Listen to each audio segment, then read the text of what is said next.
हर महादेव। तो भैया पूरे देश में सोमनाथ स्वाभिमान पर्व मनावा जा रहा है। हाँ, हम आप सबका बतावा चाहिए कि इतिहास जो नहीं पढ़ा, नहीं समझा, नहीं जाना, वो के अस्तित्व मिट गया है, नष्ट हो गया है। हाँ, तो हम आपको बतावा चाहिए, हम बात करे वाले हैं सोमनाथ मंदिर के विषय में बात रखा चाहिए थे। आप सब लोग बहुत अच्छे से का सुने, क्योंकि ये सतयुग में ये मंदिर का जो है सोमराज जो चंद्रदेव रहे हैं राजा, वो बनवाइन है सोने के। फिर एक के बाद जो रावण रहे हैं एक चांदी बनवाइन है त्रेता युग में। फिर एक के बाद द्वापर युग में भगवान श्री कृष्ण जो है एक बनाइन है चंदन के लकड़ी के। हाँ, हम बात कर रहे हैं सोमनाथ मंदिर के। तो वही के बाद भैया कहा भा कि ये इतना महान, इतना अद्वितीय जो मंदिर रहा, इतना भव्य रहा है कि इसका एक बार जो है 1024 में महमूद गजनबी ई का देखिन कि ई के जो शिवलिंग है ये हवा में तैर रही है। हवा में गुरुत्वाकर्षण के शक्ति की वजह से ये अपने आप पर किसी की भी धुरी पे नहीं टिकी है, ये हवा में ही शिवलिंग टिकी हुई है।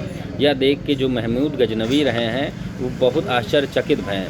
तो वो जब आश्चर्यचकित भय तो वे ई मंदिर का पूरी तरीके से नष्ट करे सोचिन। हाँ, तो हम ये विषय पर आवा चाहिए, बतावा चाहिए आपका कि का हुआ रहा है।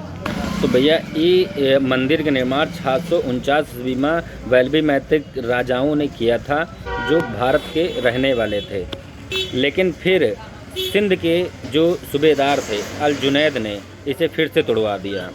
सन 725 ईस्वी में इसे जो सिंध के सूबेदार थे अल जुनैद ने इसे तोड़वा दिया। लेकिन फिर राजा नागभट्ट ने 815 ईस्वी में पुनः इसका नवनिर्माण करवाया और भव्य बनाया।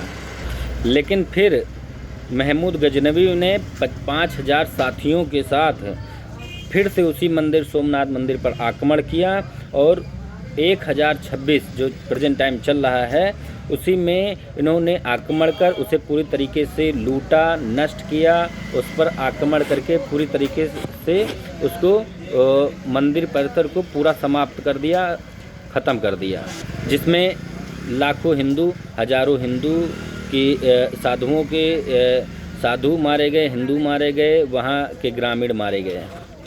फिर इस मंदिर का निर्माण भीमदेव और राजा भोज ने 1093 ईस्वी में पुनः नवनिर्माण करवाया और सुसज्जित किया। लेकिन फिर दिल्ली की सल्तनत के राजा सुल्तान अलाउद्दीन खिलजी ने 1257 ईस्वी में सेनापति नुसरत खान के साथ मिलकर फिर इस मंदिर को नष्ट किया, इसे लूटा, फिर से उस पर आक्रमण किया। लेकिन फिर हिंदू राजाओं ने फिर से इस मंदिर का पुनः निर्माण करवाया। लेकिन सन 1395 में गुजरात के सुल्तान मुजफ्फर शाह ने इस मंदिर को फिर से तोड़वाया। फिर उसके बेटे महमूद शाह ने 1412 ईस्वी में फिर मंदिर को पूरी तरीके से नष्ट किया, आक्रमण किया और वहाँ के हिंदुओं को, वहाँ के जो साधुओं को वहाँ पे उनका कत्लेआम किया। लेकिन फिर यहाँ के हिंदू राजाओं ने उस मंदिर का जीर्णोद्धार फिर से करवाया, फिर से उसी स्थिति में उसको मंदिर को फिर जीवित किया, फिर उसका पुनर्निर्माण करवाया। लेकिन फिर क्रूर शासक औरंगजेब ने इस मंदिर को 2 बार तोड़वाया, एक 1665, एक 1706 ईस्वी में 2 बार तोड़वाया और पूरी तरीके से लूटा, नष्ट किया। फिर वही प्रक्रिया कि फिर साधुओं और वहाँ के जो नागरिक थे फिर उन्हें मरवाया। लेकिन 1783 ईस्वी में इंदौर की रानी अहिल्याबाई द्वारा मंदिर समेत पूरे परिसर का निर्माण करवाया गया और उस मंदिर को भव्य बनाया गया। फिर आज़ादी के बाद सरदार वल्लभ भाई पटेल ने हाथ में जल लेकर उस मंदिर के जीर्णोद्धार के लिए संकल्प लिया और 1950 में पुनः निर्माण करवाया। और फिर 1 दिसंबर 1995 को भारत के राष्ट्रपति शंकर दयाल शर्मा ने इसे राष्ट्र को धरोहर को राष्ट्र के लिए समर्पित किया।